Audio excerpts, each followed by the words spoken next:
Oke, siap Pak Wapres. Kita laksanakan kalau gitu. Ya, kita akan membahas mengenai kan tadi arahan dari Pak Wapres ya lebih baik dibina aja oleh Kementerian Agama dari Pondok Pesantren Al Zaitun begitu ya, karena kan melihat santrinya cukup banyak juga di sana, kasih nasib seperti apa. Kita akan membahas mengenai hal ini dengan dua narasumber. Sudah ada Mas M. Najih Aromadloni, pemerhati Pondok Pesantren. Assalamualaikum, selamat pagi Mas Najih. Waalaikumsalam, selamat pagi. Majelis Ulama Indonesia juga ya Mas? Ya betul, saya di Badan Penanggulangan Ekstremisme dan Terorisme MUI Pusat. Terima kasih Mas. Oke, baik. Setelah itu juga kita juga ada narasumber lain, yakni Bapak Yusuf Warshim, Komisioner Kompolnas RI. Selamat pagi. Assalamualaikum Pak Yusuf. Waalaikumsalam, selamat pagi Mas Arif, Mbak Rati. Terima kasih waktunya Pak Yusuf. Terima kasih ya. Iya. Baik, saya mau ke Mas Najih dulu Pak Yusuf. Mas Najih, ini tadi sudah ada arahan dari Pak Wakil Presiden mengenai nantinya lebih baik untuk Pondok Pesantren Al Zaitun ini dibina saja oleh Kementerian Agama. Setujukah dengan itu? Saya nggak setuju kalau hanya dibina. Oh, oke. Harusnya diambil alih dong. Karena begini, kalau hanya dibina sejak awal kan pesantren ini binaan. Ya kita tahu bahwa Panji Gumilang ini kan tokoh NII, kemudian direkrut oleh intelijen, ya, dibina oleh intelijen. Waktu itu tentu ada tidak sepenuhnya salah yang membina. Artinya waktu itu kan awalnya supaya mereka ini tidak melakukan perlawanan militer terhadap negara. Pasca tahun 1962 Kertosuwiro dieksekusi, itu kan intelijen masuk ke NII. Yang kedua, waktu itu memang untuk meredam gerakan PKI. Kepentingan negara itu, Panji sendiri memanfaatkan kedekatannya dengan intelijen untuk mendirikan Al Zaitun. Jadi sejak awal Al Zaitun itu sudah dibina. Kalau ngomong pembinaan sudah awal dibina. Nah, ini kalau hanya sekedar dibina akan terus menjadi problem di kemudian hari dan akan menjadi bom waktu. Gitu. Jadi kalau menurut saya memang harus direstrukturisasi dan harus dilakukan pengambil alihan oleh negara. Konkretnya apa tuh? Restrukturisasi, pengambil alih konkretnya seperti apa? Taruh di bawah Kementerian Agama. Langsung. Bisa. Banyak kok pesantren-pesantren yang tadinya punya sekolah di bawah pesantren kemudian dijadikan MTS negeri atau madrasah aliyah negeri. Itu bisa dan banyak sekali. Termasuk sistem dalam kurikulumnya harus dirubah berarti? Betul, karena masalahnya begini. Memang di Al Zaitun dikatakan bahwa menggunakan kurikulum Kementerian Agama dan buku pesantren Gontor. Iya. Tetapi kan begini, pembelajaran yang dilakukan menggunakan kurikulum itu hanya berapa jam? Misalnya dari jam 8 sampai jam 12 siang, hanya 4 jam. Lah 20 jamnya untuk kemana itu? Filosofi pendidikan di pesantren itu adalah pengalaman juga Di pesantren itu kan bukan seperti sekolah, dia boarding 24 jam pendidikannya. Apapun yang dilakukan di pesantren itu mengandung unsur edukasi. Nah, itu tinggal pendidikan yang baik atau yang buruk. Masalahnya kalau memakai kurikulum Kemenak kan hanya 4 jam yang digunakan. Dari jam 8 sampai sisanya adalah ya khutbah-khutbahnya Panji Gumilang, ceramah-ceramahnya Panji Gumilang dan pengajar-pengajar yang lain yang kita tahu bahwa Al Zaitun ini adalah metamorfosa dari NII. Ini kan berbahaya sekali gitu. Dan di situ Panji itu jangan dilihat hanya sebagai pemimpin formal, tapi pemimpin yang absolut. Itu. Panji ini kan psikologinya sebagai seorang imam negara Islam Indonesia, di mana menurut keyakinannya dia ini punya otoritas untuk menafsirkan ulang agama. Makanya dia memfatwakan ya. Misalnya tadi ya bahwa Al-Quran itu bukan kalamullah. Kemudian sholat itu ya banyak sekali penyimpangan-penyimpangan. Ya sholatnya aja kan tidak seperti umat Islam yang mainstream. Ini yang dikhawatirkan masuk di 20 jam yang tersisa tadi itu. Betul. Dan ini kan persoalan sudah 30 tahun. Udah dibina 30 tahun, hasilnya apa? Ambil alih, itu langkah yang lebih tegas. Jadi menurut saya memang pemerintah dalam menangani Al Zaitun itu harus holistik. Tidak boleh hanya untuk meredam tuntutan dari publik saja gitu. Suatu saat kalau ini dibiarkan, suatu saat juga akan jadi persoalan lagi. Dan NII ini jangan dianggap NII sudah mati. NII itu masih bergerak terus. Dalam 1 tahun terakhir saja penangkapan NII sangat masif. Ada penangkapan yang dilakukan di Sumatera Barat. Ada hampir 1.500 anggotanya di sana. Ada penangkapan yang dilakukan di Garut, bahkan jenderalnya yang ditangkap di Garut. Terus kemudian terakhir di tahun ini itu juga terjadi beberapa penangkapan termasuk di Tangerang Selatan. Nah, Mas Najih kan memang Panji Gumilang satu lagi, yang menerobos istana dan membawa pistol, Siti Elina itu anggota NII. Nah, kalau untuk terkait NII sendiri kan kita tahu Panji ini diduga terafiliasi dengan NII KW9. Bahkan untuk para santri-santri yang di Pondok Pesantren Al Zaitun ini juga kabarnya lebih dari 60% ini anak-anak dari alumni yang juga sebagian NII KW 9. Untuk terkait hal ini, apakah memang harus lebih ketat lagi nanti campur tangan pemerintah? Iya, jadi bukan hanya terduga, sebetulnya ini informasi yang sudah sangat valid dan terkonfirmasi bahwa Tapi kan Panji. negara kita kan negara hukum ya, tentu kita menghormati lah. Iya, gitu kan. karena begini, ya sebetulnya ini kan ada aspek-aspek non hukum yang bekerja. Begini, sebetulnya penangkapan tokoh NI itu sudah sering, dan dan beberapa kali misalnya yang terjadi di Banten itu mereka mengaku bahwa pimpinannya adalah Panji Gumilang. Loh. Tapi masalahnya anak buahnya ditangkap, Kok yang Panji di grassroots Gumilangnya ditindak, tapi yang tidak pimpinan- ditindak. Ini kan berarti ada faktor-faktor non yudisial gitu yang bekerja gitu. Artinya memang ada yang melindungi Panji Doktrin-doktrin selama NI ini harus seperti apa ditanganinya? Ya makanya tadi memang harus direstrukturisasi, karena percuma kalau hanya Panji yang diadili sementara Al-Zaitunnya masih terus bergerak dan terus meresahkan masyarakat. Jadi kalau soal memitigasi santri itu sebetulnya sangat mudah sekali. Selain daripada mengambil alih ini. Di Indonesia ini Mbak, ada hampir 30 pesantren di bawah Kementerian Agama. Kalau mau cuma nampung santri Al-Zaitun yang jumlahnya 5-6 ribu, Perkara ya mudah, kecil gitu. sekali. Di Jawa Timur itu Pondok Pesantren Lirboyo santrinya sampai 43 ribu. Jadi Al-Zaitun tuh nggak ada apa-apanya. Kalau hanya nangani 5 ribu, 6 ribu santri itu sangat mudah. Distribusikan saja di pesantren-pesantren Kemenak yang ada di daerah-daerah. Oke. Tidak sulit sama sekali. Pekerjanya bisa diserap juga di dalam pesantren-pesantren yang lain. Oke, saya bergeser ke Kompolnas RI yang memang juga ikut mengamati lah ya penanganan aspek pidana yang saat ini dilakukan oleh Barreskrim. Pak Yusuf, tadi sudah dihantarkan sedikit tuh oleh Mas Naji bahwa selama ini kalau untuk urusan di grassroots akar rumput yang terindikasi dengan NII dan lain sebagainya itu cepat ya, Mas Naji ya. Nah, tapi untuk level pimpinan nih agak dirasakan semacam apa? Tebang Sulit, pilih. ya. Begitu. Nah, Pak Yusuf, ini sudah terbuka dengan gamblang. Tapi memang kan pasal yang saat ini ditangani oleh Barreskrim kan hanya 2 pasal ya. Penistaan agama. Nah, itu dia. Mungkinkah ini akan juga menjadi perhatian dari unsur kepolisian, Pak Yusuf? Baik, terima kasih Pak Sarif, Mbak Rati. Sementara dalam proses hukum yang berjalan di kepolisian saat ini kan tentu laporan polisi dugaan tindak pidana penistaan agama itu harus terus diselesaikan. Yang saat ini tahapannya itu kan sudah ditingkatkan dalam penyidikan. Penyidikan ini kan nantinya akan mencari siapa tersangkanya. Tentu penyidik di dalam menetapkan tersangka harus profesional dan harus penuh kehati-hatian terkait dengan delik penistaan agama. Itu tidak mudah. Gitu. Unsur-unsurnya ada peristiwa pidana sudah dilakukan penyidikan sehingga ditingkatkan. Nah, tersangkanya ini tentu harus berdasarkan minimal 2 alat bukti. Pada proses yang sedang berjalan ini dalam pantauan Kompolnas bahwa penyidik akan meminta atau sedang proses meminta keterangan ahli.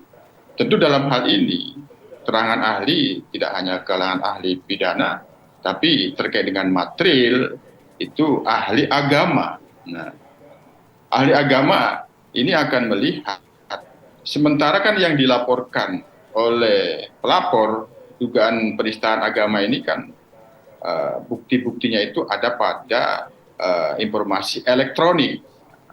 Informasi elektronik. Nah, itu bagaimana ahli agama melihat ini? Di luar dugaan tindak pidana penistaan agama yang sebagaimana yang dikemukakan oleh Mas Naji tadi soal NII itu sendiri, tentu undang-undangnya kan itu kaitannya dengan tindak pidana teroris. Apakah Panji Gumilang ini ada unsur kesananya? Tentu itu berbeda lagi. Hanya memang dalam rekam jejak Panji Gumilang ini berdasarkan data-data yang kita bisa baca, yang bersangkutan ini kan sebenarnya dibina oleh negara yang sebelumnya merupakan bagian dari gerakan NII. Nah, kalau kita lihat dari apa yang beredar di dalam data transaksi elektronik yang diduga melakukan penistaan agama itu sesungguhnya paham keagamaan yang berbeda daripada yang dipahami sebagai NII. Nah, artinya radikalisme dalam paham keagamaan itu yang dipahami masuk ke terorisme itu kan ekstrim, pemahaman yang ekstrim. Nah, ini Panji Gumilang tidak lagi ekstrim yang seperti NII, tapi berada dalam kanan liberal. Itu kalau kita melihat rekaman-rekaman videonya gitu. Nah, ini kan sedang diuji unsur yang bersangkutan itu bisa ditetapkan sebagai tersangka atau tidak melakukan penistaan agama. Hanya kalau kaitannya dengan unsur tindak pidana terorisme tentu itu nanti kan penyidikannya berbeda. Yang ditangkap katakanlah anak buahnya yang mengaku pimpinannya Panji Gumilang. Sementara Panji Gumilang sendiri apa masih melakukan aksi-aksi atau perbuatan-perbuatan dengan unsur-unsur yang ingin mendirikan negara Islam Indonesia. Tentu kan itu harus diselidiki dalam penyidikan yang berbeda itu, Mas Arief. Namun Kompolnas memantau dan mengawasi agar proses dugaan tindak pidana penistaan agama yang pada saat ini sudah naik sidik ini segera mendapatkan kepastian tersangkanya untuk kita dapatkan penetapannya di masa-masa yang akan datang ini. Kita harapkan tentu penyidik bekerja secara profesional dengan kehati-hatian memahami bagaimana sesungguhnya apa yang ada di rekaman data elektronik itu, bagaimana ahli agama melihat itu Mas Arief. Oke, mungkin bisa juga Pak Yusuf mungkin membantu meluruskan persepsi publik begitu ya Pak Yusuf ya. Karena begini, jika kita mengutip salah satu artikel, Bareskrim Polri belum mengusut rekening Panji Gumilang dan rekening pondok pesantren miliknya.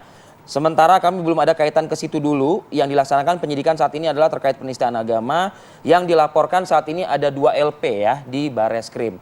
Nah, pertanyaannya tadi Mas Naji menyebutkan beberapa hal yang dilakukan, apakah itu oleh Densus, apakah itu oleh BNPT begitu, dengan penangkapan-penangkapan yang berlangsung di beberapa wilayah di tanah air. Pertanyaannya, apakah itu berdasarkan LP yang dilakukan oleh lembaga-lembaga unsur Polri tersebut? Apakah tidak bisa juga ini dikaitkan sama begitu Pak Yusuf dengan yang dilakukan oleh Densus dan lain-lainnya Pak Yusuf? Ya, yang pertama soal rekening. Soal rekening ini kan ranahnya pada tindak pidana khusus. Direktoratnya di Bareskrim itu berbeda dan dalam pantauan tim untuk itu sudah dibentuk. Tim penyidik untuk itu sudah dibentuk. Namun kaitannya dengan transaksi dalam rekening kan ada lembaga leading sektornya itu ada pada PPATK. Kalau penyidik itu proaktif, maka penyidik berkoordinasi dan meminta analisis transaksi di PPATK. Nah, maka di situ nanti PPATK memberikan namanya LHA, laporan hasil analisis transaksi, yang itu dianggap disimpulkan mencurigakan. Yang itu dicurigai ada transaksi yang berasal dari tindak pidana, hasil daripada tindak pidana. Nah, LHA itu masih barang mentah, Mas Arief. Itu harus diselidiki. Kalau itu dicurigai terkait dengan adanya tindak pidana, maka kalau itu masuk dalam tindak pidana pencucian uang, maka penyelidik akan mendalami dan menyelidiki apakah ada predicate crime, tidak pidana asal. Itu Mas Arief. Nah, sementara ini dalam pantauan, karena ini sudah disebut juga oleh Pak Menko Polhukam selaku Ketua Kompolnas, ada rekening-rekening yang itu diduga atas nama Panji Gumilang dengan inisial ada berbeda-beda, tapi tetap ada sebutan Panji Gumilangnya, kan banyak ini. Nah, ini sedang didalami. Hanya kita tentu harus menghormati, Mas Arief, sekali lagi PPATK yang merupakan leading sektor dalam pencegahan tindak pidana pencucian uang. Kalau itu kaitannya dengan transaksi di rekening. Nah, PPATK menghasilkan LHA. Namun itu harus diselidiki. Pidananya apa? Pidana asalnya apa? Yang itu bisa melahirkan adanya transaksi itu. Yang kedua, terkait dengan tindak pidana teroris, itu bisa dilakukan melalui penyelidikan intelijen. Hasil penyelidikan intelijen itu bisa dijadikan bukti, Mas Arief, tidak menunggu laporan polisi. Data-data intelijen terkait dengan Panji Gumilang ini seperti apa, itu bisa dijadikan bukti. Namun sementara ini, kami Kompolnas tentu, karena ini yang mencuat dalam polemik publik kita ini, satu, penistaan agamanya, yang kedua, rekening-rekening yang diduga dimiliki oleh Panji Gumilang ini harus clear secara hukum. Ini bagaimana? Itu, Mas Arief. Baik, Pak Yusuf. Baik, berarti memang kalau untuk rekening-rekening dan aliran dana ini juga PPATK bekerja sama juga pastinya dengan Polri begitu ya. Polri pun juga Betul. penyidiknya dalam hal ini proaktif tadi. Sudah ada juga tim yang khusus begitu ya. Oke, nanti tanggapan dari Mas Najih seperti apa, kita tahan dulu, kita akan sambung lagi nanti di segmen berikutnya. Tetap bersama kami pemirsa, kembali lagi kita di Apa Kabar Indonesia Pagi.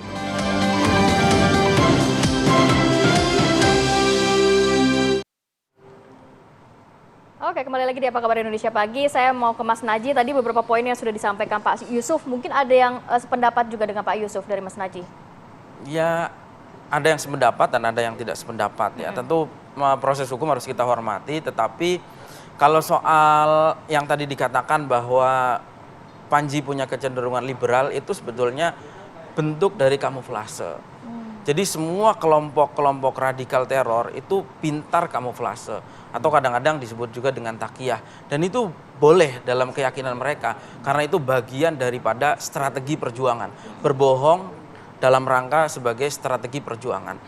Contoh misalnya yang paling mudah itu ketika kasus bom Bali dan kemudian laptopnya Amrozi itu ditemukan, Imam Samudra Amrozi itu ditemukan, dan ketika penyidik memeriksa laptop mereka itu isinya video porno di desktopnya. Itu. Sebetulnya kontradiksi ya, kontradiksi jadinya. Kan nggak mungkin ini orang nonton video porno kok nggak mungkin jadi teroris. Faktanya tetap melakukan pengeboman di Bali.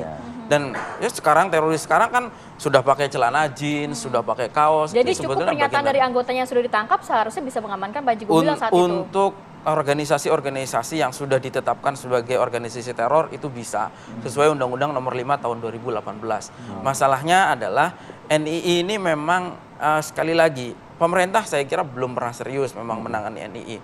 Meskipun sebetulnya induk organisasi teror di Indonesia itu NII karena JI, JAD yang populer atau yang menjadi momok di masyarakat hari ini itu sebetulnya kan turunan dari NII. Tetapi NII-nya sendiri kan tidak ditindak. Maksudnya gini, dulu mungkin ditindak menggunakan undang-undang subversif, tetapi dia kan belum ditetapkan sebagai DTTOT, daftar terduga teroris atau dan organisasi terorisme.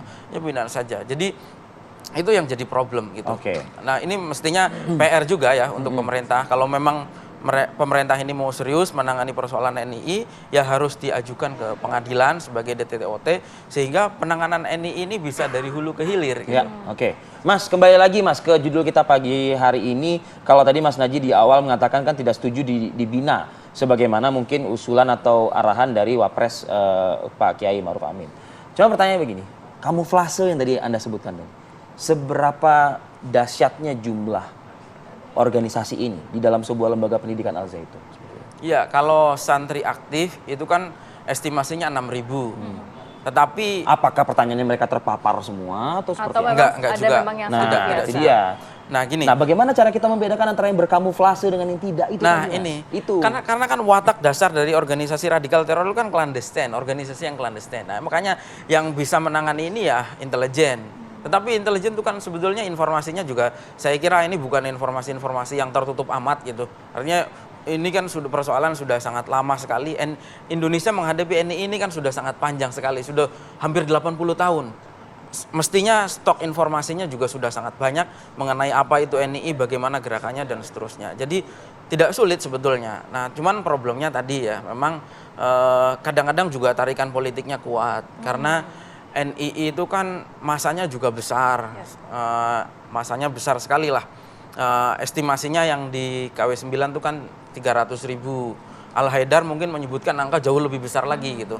Nah, ini yang membuat semua politisi manapun tergiur untuk merangkul Al-Zaitun demi meraup suara. Hampir semua partai punya kepentingan dan anaknya Panji itu sudah pernah mencalonkan dari DPR dari berbagai partai. Demokrat sudah pernah, P3 sudah pernah, dan di pemilu ini juga dari PKB. Jadi gitu. ada faktor politis di situ. Dan ada calon tertentu, ya sebut saja Pak Wiranto lah, di TPS-nya Al-Zaitun itu kan menang mutlak 100%. Kok bisa begitu gitu? Kan nggak mungkin kalau tidak ada arahan. Nah ini makanya ya kita sih ngajak para politisi untuk tidak bersikap pragmatis lah. Ya, oke. Kita menagih komitmen kebangsaan mereka. Ini Al-Zaitun ini berbahaya, NI ini berbahaya. Jangan dibuat Nah main-main itu hanya dia, untuk kepentingan 5 tahun mengembalikan sekali. kitohnya pondok pesantren ini begitu ya kan, agar kembali sesuai dengan koridornya begitu kan. Di saat mungkin harus memotong memangkas beberapa orang yang mungkin ini sudah terpapar sangat jelas. Nah tapi mereka-mereka yang mungkin masih abu-abu, mereka-mereka yang berkamuflase, ini yang tentunya. Makanya tadi harus direstrukturisasi dan diambil alih oleh Kemenak. Ini kan sudah sangat mengakar sebenarnya. Kalau hanya Poinnya di Panji, situ, itu sementara tokoh-tokoh pejabat-pejabat NI masih memegang kendali Al-Zaitun. Nah sekarang Haruskah ada mungkin deradikalisasi juga terhadap santri yang sudah terpapar atau cukup hanya dibina saja nanti? Nah, ya itu harus tadi ya, kalau misalnya nanti diambil alih oleh Kementerian Agama kan nantinya akan di bawah pendampingan Kementerian Agama gitu. Mau bisa tetap di Al-Zaitun atau Takutnya pindah ke bisa pesantren juga, lain justru menularkan doktrin-doktrin itu di pesantren yang Nah, lain ini gitu loh, dikhawatir. Mas nah Najib. ini yang jadi makanya mapping itu juga perlu, saya kira nanti dilakukan ya tadi ya asesmen lah gitu ya untuk santri-santrinya. Tetapi ya memang betul bahwa tidak semua santri Al-Zaitun itu adalah NII karena sebagian ada yang memang mayoritas ini adalah orang tuanya santri ini adalah anggota NII. Meskipun ada juga orang umum yang masuk ke sana gitu. Terpaparnya NII ini parah loh, Pak. Di Garut itu sampai ada Kapolsek terpapar NII. Baik, ini juga harus jadi perhatian Dan serius juga pastinya. menurut pemetaan Pemkab 41 dari 42 kecamatan di Garut. Jadi 41 dari 42 kecamatan yang ada di Garut itu ada populasi NII-nya. Tapi sepengetahuan Anda pusatnya di Al-Zaitun. Ya untuk KW9 pusatnya di Al-Zaitun. Vaksinnya kan banyak sebetulnya NII ini. Bahkan ya tadi ada yang sudah berkembang menjadi JI yang kemudian jadi ada dua tokoh namanya Abu Bakar Ba'asyir dan Abdullah Sungkar. Ini dulunya anggota NII, kemudian membentuk organisasi sendiri namanya Jamaah Islamiyah atau JI. Gitu. Oke. Kita ke Pak Yusuf. Pak Yusuf, kalau berdasarkan dari pernyataan Mas Najib ini Udah gamblang tuh, terang benderang itu. Udah terang benderang begitu, Pak Yusuf. Apakah memang harus ada tindakan yang lebih konkret lagi terkait juga penanganan afiliasi NII KW9 ini, Pak? Atau ya Rati ya, atau mungkin karena pengaruh beberapa tokoh-tokoh yang tadi sempatlah beberapa di antaranya dan masih banyak lagi begitu ya disebut oleh Mas Naji tadi itu yang menghambat. Nah itu loh, mungkin silakan Pak Yusuf. Ya, Kompolnas kan kita mengawasi kepolisian. Pertama, soal dugaan tindak pidana teroris ya. Karena kan jaringan terorisme di Indonesia itu kalau ditelusuri pasti puncaknya itu ada pada gerakan NII. Tadi sudah diulas oleh Mas Najib, itu sudah betul itu. Nah dari rekening ini maka kita harus serius. Kami akan serius mendorong Baris Krim Polri untuk mengusut rekening-rekening yang sudah disebut jumlahnya oleh Pak Menko Polhukam selaku Ketua Kompolnas. Dari analisis transaksi itu kan nanti bisa ditemukan apakah ada pendanaan dugaan tidak pidana, ada dugaan tidak pidana pendanaan terorisme dari rekening-rekening itu. Apakah itu rekening-rekening masih merupakan bagian dari kegiatan NII? Itu nanti di situ bisa terlihat dari hasil analisis transaksi yang mencurigakan. Maka sekali lagi Mas Alif, ini harus kita dorong serius terkait dengan pengungkapan dan pengusutan rekening-rekening yang dimiliki diduga oleh Panji Gumilang dengan inisial awal yang berbeda. Itu. Yang kedua terkait dengan tidak pidana terorisme itu sendiri. Tadi sudah saya kemukakan bukti permulaan dalam pemberantasan tidak pidana atau penyidikan tidak pidana itu ya salah satu bukti permulaan yang paling cepat itu adalah informasi intelijen. Nah, informasi intelijen terkait dengan Panji Gumilang ini kami yakin itu sudah ada. Nah, tentu badan yang fokus terkait dengan tidak pidana terorisme itu ada Densus 88 di Mabes Polri. Nanti kami lakukan pemantauan di Densus 88 terkait dengan aktivitas Panji Gumilang yang itu tadi sudah disebut-sebut oleh Mas Naji, sering anggotanya yang ditangkap menyebut pimpinannya itu Panji Gumilang, ya itu nanti kita pantau. Namun sekali lagi bicara tentang jaringan terorisme di Indonesia itu pasti terkait dengan puncaknya itu ada pada NII. Nah, dan cuman ini kan variannya sudah banyak. Sepakat itu, saya berkat hampir di luar kita sebagai tugas anggota Kompolnas, apa yang dikemukakan oleh Panji Gumilang dalam video-videonya itu bisa dikatakan mencoba untuk membuat kamuflase, menutupi apa yang dimaksud dengan NII. Tapi tentu ini karena sudah masuk dalam ranah proses hukum, maka ini harus kita dorong agar kepastian hukum terkait dengan Panji Gumilang ini terang dan jelas, Mas Arief. Betul, betul. Baik Pak Yusuf, juga harapan masyarakat kita Kompolnas, kemudian juga Mabes Polri, juga Baris Krim Polri juga segera mengusut tuntas pastinya dan juga menetapkan tersangka, itu yang ditunggu-tunggu ya. Terima kasih banyak Pak Yusuf, sudah berbagi informasi. Mas Najih, terima kasih banyak sudah hadir pada pagi hari ini. Sehat selalu Mas. Assalamualaikum.